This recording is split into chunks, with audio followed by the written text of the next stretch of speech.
Hi friends, అందరూ ఎలా ఉన్నారు? Welcome back to my YouTube channel Andhra spicy food. ఇవాల్టి వీడియోలో నేను చేయబోయే రెసిపీ మటన్ జీడిపప్పు కర్రీ ఎలా ప్రిపేర్ చేయాలో చూపించబోతున్నాను.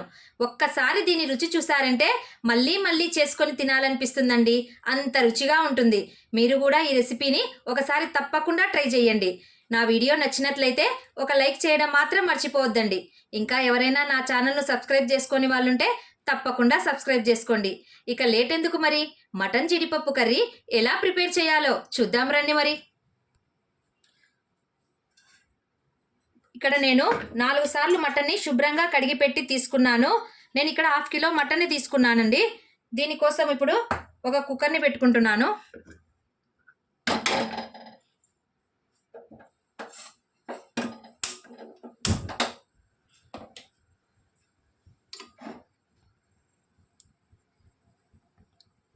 ఒక 4 స్పూన్స్ వరకు ఆయిల్ని వేసుకుంటున్నాను. నాన్ వెజ్ ఐటమ్స్కి కొంచెం ఆయిల్ ఎక్కువ ఉంటేనే టేస్ట్గా ఉంటుందండి. అందుకోసం అనేసి చూడండి, నేను ఇక్కడ 4 స్పూన్స్ వరకు ఆయిల్ వేసుకున్నాను.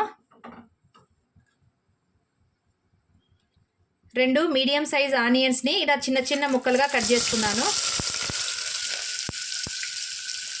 కొద్దిగా బ్రౌన్ కలర్ వచ్చేంత వరకు వీటిని ఫ్రై చేసుకున్నాము. కుక్కర్లో చేస్తుండడం వల్ల ఎక్కువ టైం కూడా తీసుకోదండి. మటన్ కూడా తొందరగా బాయిల్ అయిపోతుంది. ఆనియన్స్ కొద్దిగా బ్రౌన్ కలర్లోనికి వచ్చేసాయి. ఇప్పుడు కడిగి పెట్టుకున్నటువంటి ఈ మటన్ని ఇందులోనికి వేసేస్తున్నాను. నేను మటన్ పీసెస్ని కూడా చూడండి ఈ విధంగా మీడియం సైజులో కట్ చేసుకున్నానండి. చాలా పెద్దగా ఉన్నా కూడా కుక్ అవ్వడం కష్టం అవుతుంది కదా.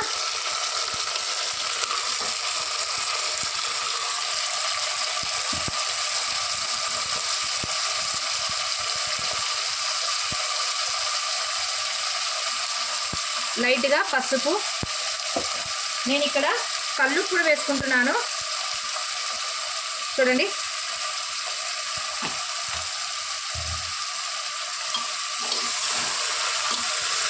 బాగా కలిపేసుకొని ఒక 2 విజిల్స్ వచ్చేంత వరకు మూత పెట్టేసి కుక్ చేసుకుందాము. 2 విజిల్స్ వచ్చేలోపు నేను ఇక్కడ మసాలాను ప్రిపేర్ చేసుకుంటున్నాను. చూడండి, కొన్ని ధనియాలు, మిరియాలు, 2 యాలకులు, కొద్దిగా చెక్క, లవంగాలు, అనాస పువ్వు, మరాఠీ మగ్గ, వీటన్నిటినీ వేసి బాగా ఫ్రై చేసుకుందాము.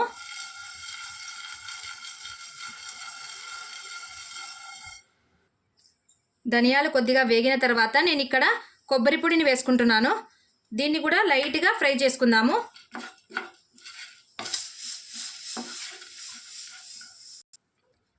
ఇప్పుడు వీటన్నిటిని ఒక మిక్సింగ్ జార్లోనికి వేసేసి మెత్తగా మిక్సీ పట్టుకోవాలి.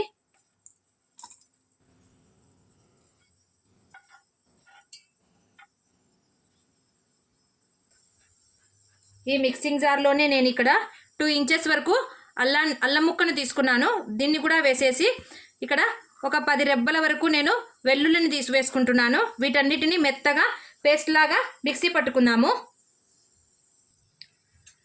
3 విజిల్స్ కంప్లీట్ అయిపోయి కుక్కర్ మూతను ఓపెన్ చేస్తున్నాను. చూడండి, ఇప్పటి వరకు కూడా మనం ఇందులోనికి వాటర్ని యాడ్ చేయలేదు. దీంట్లోనే వాటర్ వచ్చేసాయి కదా. ఇప్పుడు ఇందులోనికి నేను ఎండబెట్టుకున్నటువంటి మెంతాకును వేస్తున్నాను. చూడండి, ఇక్కడ 1/2 కిలో వరకు తీసుకున్నాను కదా మటన్ని. అందుకోసం అనేసి నేను 1 స్పూన్ చిల్లీ పౌడర్ని వేసుకుంటున్నాను. దీంతో పాటుగా కట్ చేసి పెట్టుకున్నటువంటి 2 పెద్ద సైజు టమోటాను కూడా వేసుకుంటున్నాను. చూడండి,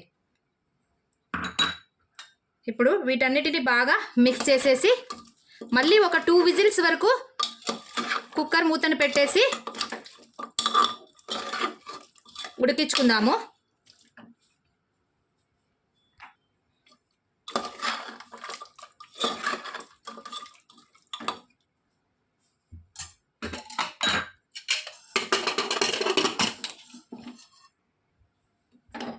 2 విజిల్స్ వచ్చేసాయి. ఇప్పుడు చూద్దాము. చూడండి టమోటా ఎంత మెత్తగా అయిపోయిందో. ఇప్పుడు ఇందులోనికి నేను మసాలాలను యాడ్ చేసుకుంటున్నాను. చూడండి మిక్సీ పట్టుకున్నాను కదా, కొద్దిగా వాటర్ వేసి మెత్తగా మిక్సీ పట్టుకున్నానండి. ఈ మసాలానంతటిని ఇందులోనికి వేసేస్తున్నాను. చూడండి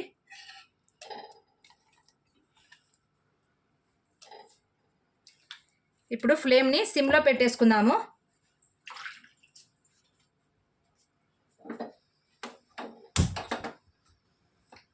ఒక 5 నిమిషాల వరకు ఈ మసాలా బాగా ముక్కలకు పట్టేంత వరకు ఒక 5 నిమిషాలు సిమ్లోనే పెట్టేసుకోవాలి. చూడండి ఎంత గ్రేవీ వచ్చేసిందో. మసాలా చక్కగా ఉడుకుతూ ఉందండి. చూడండి కర్రీ ఎంత కలర్ఫుల్గా కనిపిస్తూ ఉందో. ఇప్పుడు నేను ఇందులోనికి 1/2 అవర్ ముందుగానే నానబెట్టి పెట్టుకున్నటువంటి జీడిపప్పులను వేసుకుంటున్నాను. చూడండి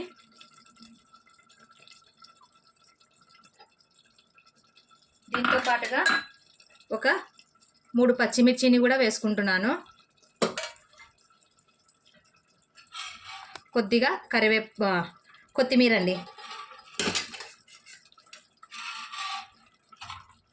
వేసేసి బాగా కలుపుకుందాము.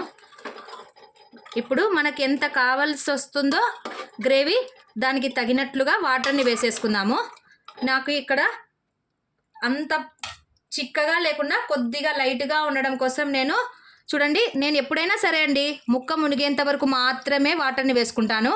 అప్పుడే మనకు కర్రీ టేస్ట్గా అనిపిస్తుంది. చూడండి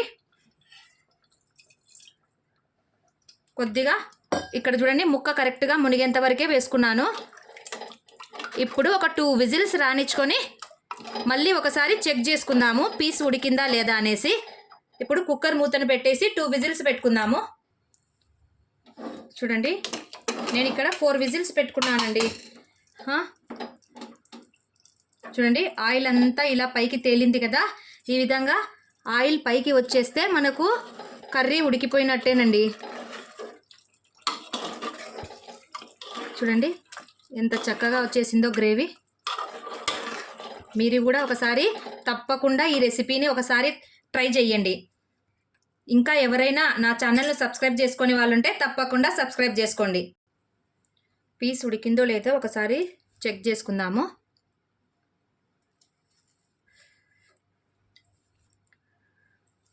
చూడండి పీస్ చక్కగా ఉడికిపోయింది. నిజంగా అంటే నిజంగానే చాలా బాగుంటుందండి. మీరు కూడా ఒకసారి తప్పకుండా ట్రై చేయండి. ఎవరైనా మటన్ తినని వాళ్ళు కూడా ఒకసారి ఈ మటన్ జీడిపప్పు కర్రీని తిన్నారంటే మళ్ళీ మళ్ళీ తినాలనిపించేలా ఉంటుందండి. టేస్ట్ మాత్రం నిజంగానే అదిరిపోతుందండి. ఫైనల్గా జీడిపప్పు కర్రీ రెడీ అయిపోయింది. ఇప్పుడు దీన్ని సర్వ్ చేద్దాము. ఫైనల్లీ మటన్ జీడిపప్పు కర్రీ రెడీ అయిపోయిందండి.